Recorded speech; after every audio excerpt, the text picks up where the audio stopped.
एक बड़ी प्राचीन कथा है, शायद तुमने कभी पढ़ी हो तो भी तुम समझ ना पाए होगे, क्योंकि वो कहानी इस ढंग से कही गई है कि उसे अज्ञानी पढ़ें तो मनोरंजन समझें, ज्ञानी पढ़ें तो जीवन का परम रहस्य बन जाए। तुमने बैताल पच्चीसी का नाम सुना होगा। तुम कभी सोच भी नहीं सकते कि वो भी कोई ज्ञानियों की बात हो सकती है, बैताल पच्चीसी। पर इस देश ने बड़े अनूठे प्रयोग किए हैं। इस देश ने ऐसी किताबें लिखी हैं जिनको बहुत तलों पर पढ़ा जा सकता है, जिनमें परत दर परत अलग अलग अर्थ हैं, जिनमें एक साथ 2, 3, 4 और 5 अर्थ दौड़ते रहते हैं, जैसे एक साथ 5 रास्ते चल रहे हों, पैरेलल, समानांतर। तो जिसकी जो सुविधा हो, एक छोटा बच्चा भी बैताल पच्चीसी पढ़ के प्रसन्न होगा और परम ज्ञानी भी पढ़ के प्रसन्न होगा। खोजी को मार्ग मिल जाएगा, पहुंचे हुए को मंजिल की प्रतिभिज्ञा होगी। जो नहीं खोजी, नहीं पहुंचा हुआ है, उसके लिए सिर्फ चित्त का मनोरंजन होगा, वो भी क्या कम है, थोड़ी देर को मन बहलाव हो जाएगा। बैताल पच्चीसी की पहली कथा है। 25 कथाएं बड़ी अद्भुत हैं, लेकिन पहली तुमसे कहता हूं। पहली कथा है कि सम्राट विक्रमादित्य के दरबार में एक फकीर आया। सुबह का वक्त था। रिवाज के अनुसार लोग सम्राट को भेंट चढ़ाने सुबह सुबह आते थे। उस फकीर ने भी एक जंगली सा दिखाई पड़ने वाला फल सम्राट को भेंट किया। सम्राट थोड़ा मुस्कुराया भी। इस फल को भेंट करने के लिए इतने दूर आने की जरूरत भी क्या थी, लेकिन फकीर है, फकीर के पास कुछ और हो भी नहीं सकता, तो उसने स्वीकार कर लिया। पास में बैठे वजीर को वो देता जाता था जो भी भेंट आती थी, उसने उसे दे दिया। ये क्रम 10 वर्षों तक चला। वो फकीर रोज सुबह आता और रोज वही उसी तरह का फिर एक जंगली फल ले आता। 10 वर्ष, और रोज सम्राट वजीर को फल दे देता। न तो उसने कभी पूछा, क्योंकि सैकड़ों सुबह भेंट लेने वाले देने वाले लोग थे, फुर्सत भी ना थी, समय भी ना था, और इस फकीर से पूछने जैसा भी कुछ नहीं लगा। पर एक दिन पास ही सम्राट का पाला हुआ बंदर भी बैठा हुआ था, और सम्राट ने वजीर को फल न दे के बंदर को दे दिया। बंदर ने फल खाया और उसके मुंह से एक बहुत बड़ा हीरा जो फल में छिपा था नीचे गिर गया। सम्राट तो चौंका, इतना बड़ा हीरा तो उसने देखा भी नहीं था। वजीर से कहा कि बाकी फल कहां है? वजीर ने ये सोचा था कि जंगली फल है, पर फिर भी उसने सोचा कि सम्राटों के पास संभल के रहना पड़ता है, तो एक तलघरे में वो फेंकता जाता था, क्योंकि फलों का करोगे क्या, जंगली थे, खाने योग्य भी नहीं लगते थे, स्वाद भी ठीक नहीं था। तलघरा खोला गया, भयंकर बदबू से भरा था, क्योंकि सारे फल सड़ गए थे, लेकिन उन सड़े हुए फलों के बीच हीरे चमक रहे थे। ऐसे हीरे कभी सम्राट ने देखे नहीं थे। फकीर को कहा कि ये क्या राज, तुम क्या चाहते हो, किस लिए तुम 10 साल से ये भेंट ला रहे हो, और मैं कैसा अज्ञानी कि मैंने कभी देखा भी नहीं, मैंने समझा जंगली फल है। उस फकीर ने कहा, होश ना हो तो जिंदगी ऐसे ही चूक जाती है। दूसरी समानांतर अर्थ की धारा शुरू होती। उस फकीर ने कहा, रोज ही जिंदगी लाती है, लेकिन जंगली फल समझ के तुम फेंकते चले जाते, और हर फल के भीतर हीरा छिपा है जैसा तुमने कभी देखा नहीं। खैर, जो हुआ हुआ, अब पीछे की तरफ मत जाओ, अन्यथा फिर तुम चूक जाओगे, और आगे की तरफ भी मत दौड़ो, क्योंकि मैं देखता हूं सपने दौड़ रहे हैं, क्योंकि इतने हीरे, दुनिया के तुम सबसे बड़े सम्राट हो गए। आगे भी मत जाओ, पीछे भी मत जाओ, मैं कुछ और तुमसे कहना चाहता हूं, वो सुन लो। सम्राट सजग होकर बैठा। ये आदमी कोई साधारण नहीं, अब तक समझे कि फकीर। जिंदगी साधारण नहीं है, और जिंदगी ने तुम्हें जो दिया है वो बिल्कुल असाधारण, लेकिन तुम्हें होश नहीं। तुम हंसोगे कि 10 साल तक ये आदमी क्यों बेहोश रहा। तुम कई जन्मों से हो। राजा वीर विक्रमादित्य तुम भी हो। हजारों साल से तुम ऐसे ही बैठे हो और जिंदगी रोज फल दिए जा रही। हर पल छिपा हुआ जीवन का हीरा तुम्हारे पास आता। अब ये कोई साधारण आदमी ना था। राजा संभल के बैठ गया। उसने कहा कि कहो, तुम्हारी एक एक बात सुनने जैसी। उसने कहा कि मैं 10 वर्ष से आ रहा हूं इसी प्रतीक्षा में कि किसी दिन तुम जागोगे, क्योंकि मैं एक ऐसा आदमी चाहता हूं जो वीर हो वो तुम हो। इसलिए विक्रमादित्य का नाम है वीर विक्रमादित्य। सिर्फ 2 आदमियों को भारत ने वीर कहा है, एक महावीर को, एक विक्रमादित्य को।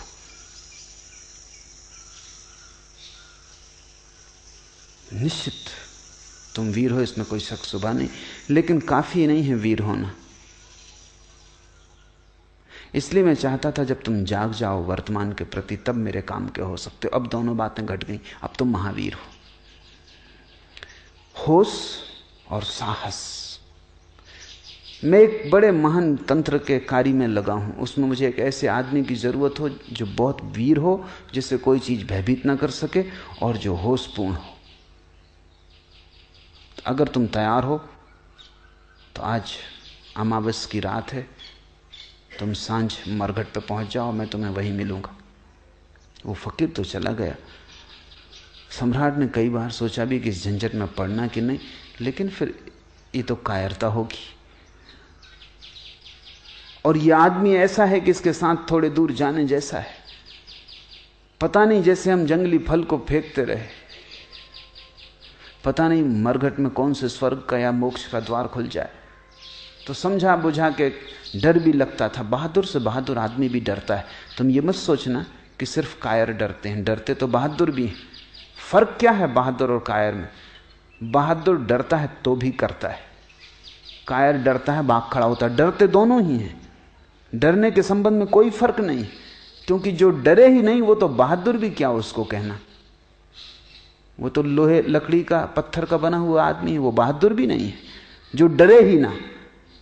डर तो स्वाभाविक है, लेकिन बहादुर डर को किनारे पर रख देता और घुस जाता है, और भयभीत डर को सिर पर रख लेता, भाग खड़ा होता है। खैर, आधी रात विक्रमादित्य पहुंच गया मरघट पर। बड़ा डर लगता था, बड़ी भयंकर रात थी, और साधारण रात नहीं मालूम होती थी। कभी मरघट आया भी नहीं था, महलों में ही सदा रहा था। मरघट सिर्फ शब्द ही था। तुम भी कभी रात अमावस की आधी रात मरघट जाओ, तब तुम्हें शब्द का अर्थ पता चलेगा। शब्दकोश में इसका अर्थ नहीं लिखा है। मरघट एक बड़ी अनूठी घटना है। चारों तरफ रहस्य, भय, खतरा, भूत प्रेत, चीख पुकार, और वो तांत्रिक फकीर अपना मंडल रच के बैठा है, नग्न। खोपड़ियां, एक जिंदा लाश को काट रहा है। उसने सब इंतजाम अपना कर रखा है जो उसे करना है। सम्राट से उसने कहा, आ गए ठीक। यहां से थोड़ी दूर, वो दूर दिखाई पड़ने वाला जो वृक्ष है, वहां एक लाश लटकी हुई। तुम्हें उस लाश को वृक्ष से उतार के ले आना है, लेकिन ध्यान रखना, सजग रहना और शांत रहना, क्योंकि जरा चूके कि ये कृपाण की धार पे चलना है। जरा चूके कि गए, फिर मैं भी सहायता न कर सकूंगा। धड़कती छाती से विक्रमादित्य उस वृक्ष के पास पहुंचा। वहां बड़ा भय लगने लगा उसे, क्योंकि वहां कोई भी ना था, बिल्कुल अकेला था। और उस बड़े वृक्ष में लाशें लटकी हुई थी, एक नहीं 25। बड़ी बदबू आ रही थी। किसी तरह नाक को अवरुद्ध करके वृक्ष पर चढ़ा। हाथ पैर कप रहे थे, वृक्ष पर चढ़ना मुश्किल था। किसी तरह उस लाश की डोरी काटी। वो लाश जमीन पे धम से नीचे गिरी। न केवल गिरी, खिलखिला के हंसी। विक्रमादित्य के प्राण छूट गए होंगे। सोचा था मुर्दा है तो जिंदा मालूम होता है, और जिंदा भी अजीब हालत में है। घबराया हुआ नीचे आया, और उससे पूछा, क्यों हंसे, क्या मामला है? बस इतना कहना था कि लाश उड़ी, वापस जाके वृक्ष से लटक गई। और लाश ने कहा कि शांत होना तो ही तुम मुझे उस फकीर तक ले जा सकोगे, तुम बोले चूक गए। दोबारा लाश को काट के नीचे लाया। बड़ा मुश्किल था चुप रहना, क्योंकि जब आदमी को भय लगता तब वो कुछ बोलना चाहता, बोलने से भी थोड़ी राहत मिलती। गीत गुनगुनाने लगता है, थोड़ी हिम्मत बढ़ती, मंत्र पढ़ने लगता है, राम राम जपने लगता है, कोई सहारा चाहिए। अब बोलना भी नहीं, शांत भी रहना, भयंकर सन्नाटा और चारों तरफ मौत। शायद आदमी इसीलिए अतीत की सोचता है, भविष्य की सोचता है, क्योंकि डरता है। वर्तमान के क्षण में जीवन भी है और मौत भी, दोनों। क्योंकि वर्तमान में ही तुम मरोगे और वर्तमान में ही जीते हो। न तो कोई भविष्य में मर सकता है न भविष्य में जी सकता। तुम भविष्य में मर सकते हो, जब मरोगे तब अभी और यहीं वर्तमान के क्षण में मरोगे। आज मरोगे, कल तो कोई भी नहीं मरता। कल तो मरोगे कैसे, कल तो आता ही नहीं। जब मर नहीं सकते कल में, तो जियोगे कैसे? कल का कोई आगमन ही नहीं होता, कल है ही नहीं। जो है वो अभी और यहां। बोले कि चूक जाते हो, सोचे कि चूक जाते हो। बड़ा कस के उसने अपने को रोका। आदमी बहादुर था। मुर्दा नीचे फिर से काट के गिर पड़ा। भयंकर खिलखिलाहट की आवाज आई, छाती कँप गई। नीचे उतरा, मुर्दे को कंधे पर रखा, चलने लगा। मुर्दे ने कहा, सुनो, राह लंबी, रात अंधेरी, और तुम्हारा बोझ हल्का करने के लिए एक कहानी कहता हूं। ऐसी पहली कहानी। उसने कहा कि 3 युवक थे, ब्राह्मण।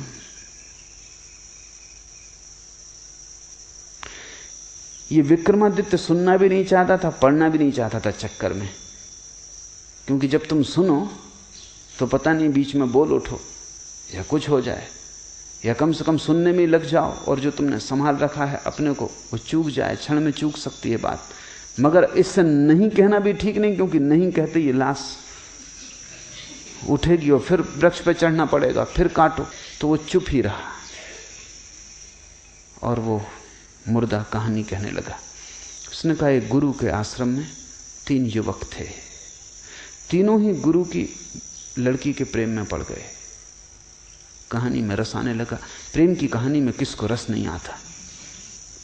विक्रमादित्य थोड़ा बेहोश होने लगा। संभाल रहा है, लेकिन उत्सुकता जग गई, जिज्ञासा की, फिर क्या हुआ? तीनों एक से थे, योग्य थे, अप्रतिम थे, प्रतिभाशाली थे। गुरु मुश्किल में था कि किसको चुने। युवती भी मुश्किल में थी कि किसको चुने। कोई उपाय न देखकर युवती ने आत्महत्या कर ली।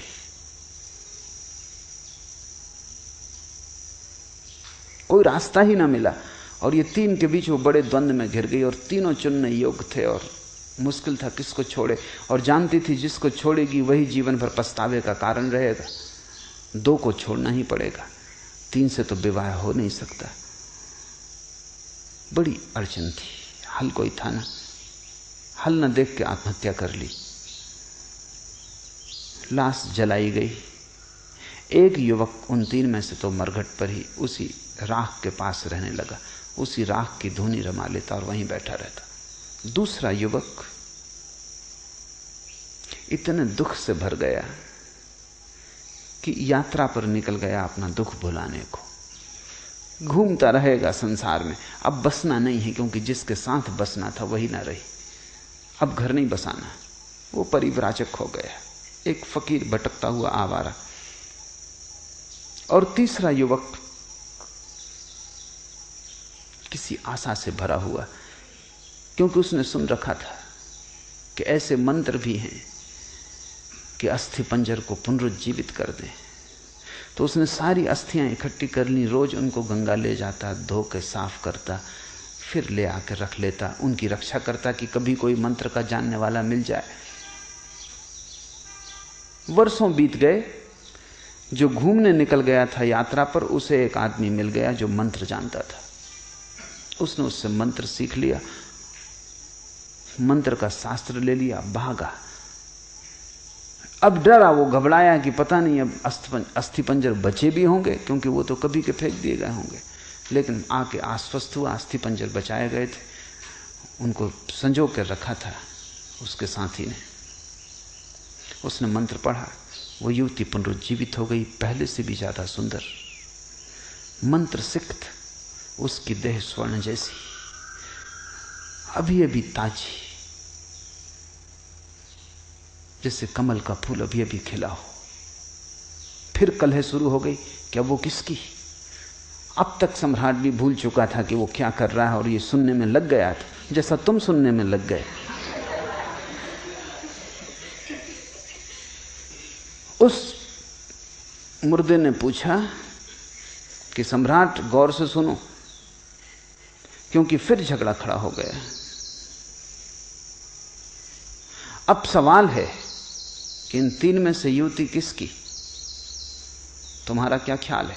और अगर तुम्हारे भीतर उत्तर आ जाए, और तुमने अगर उत्तर न दिया तो तुम इसी क्षण मर जाओगे। हाँ, उत्तर ना आए कोई हर्जा नहीं। बड़ा मुश्किल है उत्तर का ना आना।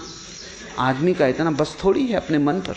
कोई बुद्ध पुरुष हो तो ना आए, ठीक है, सुन लिया प्रश्न, उत्तर ना आया, कोई हर्जा नहीं। विक्रमादित्य बड़ी मुश्किल में पड़ा। उत्तर तो आ रहा है, बुद्धिमान आदमी था, तर्कनिष्ठ था, समझदार था, शास्त्र पढ़े थे, तर्क साफ था।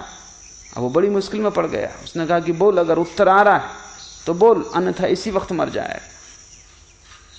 तो उसने कहा उत्तर तो आ रहा है, इसलिए बोलना ही पड़ेगा। उत्तर मुझे ये आ रहा है कि जिसने मंत्र पढ़ के युवती को जगाया वो तो पिता तुल्य है, उसने जन्म दिया, इसलिए वो विवाह नहीं कर सकता, वो तो कट गया।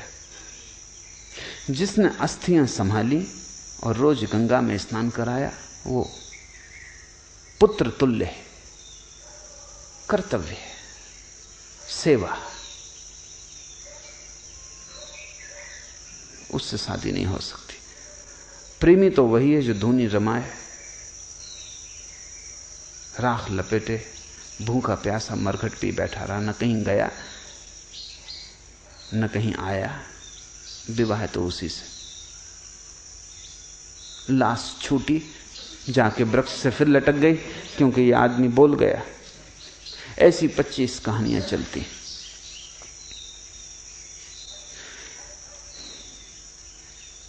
जीवन में तुम चूकते हो जब भी मूर्छा पकड़ लेती, जब भी तुम होश खो देते हो, जब भी जागे हुए नहीं होते, तत्क्षण जीवन का सूत्र हाथ से छूट जाता है। जब भी तुम जरा से अशांत हो जाते हो, विचार की तरंगें चल जाती, तभी जीवन का सूत्र हाथ से छूट जाता है। क्योंकि विचार की तरंग और तुम वर्तमान से च्युत, इधर उठी तरंग, उधर तुम हटे वर्तमान से।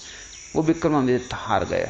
वो फिर ऐसी 25 कहानियां चलती हैं पूरी रात, और हर बार चूकता जाता है, हर बार चूकता जाता है। 25वीं कहानी पर संभल पाता है। हर कहानी में ज्यादा हिम्मत बढ़ती है, साहस बढ़ता है, ज्यादा देर तक रोकता है, ज्यादा देर तक विचार की तरंगें नहीं अंकंपित करती। 25वीं कहानी आते आते कहानी चलती रहती है। विक्रमादित्य सुनता रहता है, भीतर कुछ भी नहीं होता। जीवन एक तैयारी है, यहां बहुत कुछ है तुम्हें उलझा लेने को। बाजार है पूरा, मीना बाजार, वहां सब तरफ बुलावा है, उत्सुकता को, जिज्ञासा को, मनोरंजन को। प्रश्न है, विचार की सुविधा है, सोच विचार का उपाय है, चिंता का कारण है, सब तरह के उलझाव हैं। अगर तुम इस सारे संसार से ऐसे गुजर जाओ जैसे विक्रमादित्य उस मरघट से बिना बोले चुप और जागा हुआ 25वीं कहानी पे गुजर सका, तो ही तुम वर्तमान क्षण की अनुभूति को उपलब्ध होगे। अन्यथा तुमने वर्तमान जाना ही नहीं है। तुम वर्तमान से गुजरे जरूर हो, क्योंकि और कोई जगह नहीं जहां से तुम गुजरो, लेकिन बेहोश सोए हुए गुजरे हो। या तो अतीत में खोए हुए गुजरे हो, या भविष्य में डूबे हुए गुजरे हो। वर्तमान से तुम्हारा कभी तालमेल नहीं बैठा, वर्तमान से संगीत नहीं छिड़ा, वर्तमान के साथ स्वर नहीं मिले। वर्तमान से स्वर मिल जाएं, तुम पाओगे एक ही है, अनेक उसके रूप हैं। एक है सागर, अनेक हैं लहरें।